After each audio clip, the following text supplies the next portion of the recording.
Xa saben que Galicia é terra de centenarios, sobre todo algunhas comarcas da provincia de Ourense. Agora sabemos que as posibilidades de vivir unha vida longa dependen tanto do estilo de vida como da herdanza xenética. Un estudo que acaba de publicarse demostra que, faga lo que fagas, se non tes bo potencial nos xenes, será moi difícil chegar aos 100 anos.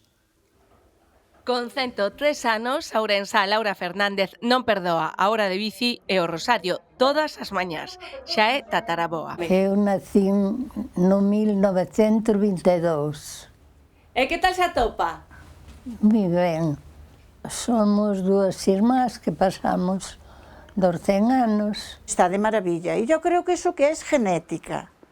Porque tengo unha tía en Brasil con 102 años. E é que a xenética determina o 50% a esperanza de vida. Unha conclusión que non sorprende os que investigan os segredos da longevidade, pero que un estudo demostra agora cientificamente a partir de datos de mortaldade en xemelgos. Fixeron unha cousa moi interesante que é establecer un modelo matemático que calcula, digamos, o peso da xenética e o peso dos factores ambientais eliminando, quitando da ecuación as causas de morte extrínseca. En Galicia contamos con máis de 2000 centenarios, outra delas a agripina. Xa paso dos 100.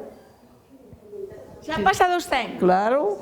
É a partir dos 85 anos cando a herdanza xenética ten máis peso. É aínda máis acusado o efecto xenético para acadar a idade do supercentenario dos 110 anos. O forte efecto dos xenes na duración non significa que pode ignorarse o estilo de vida.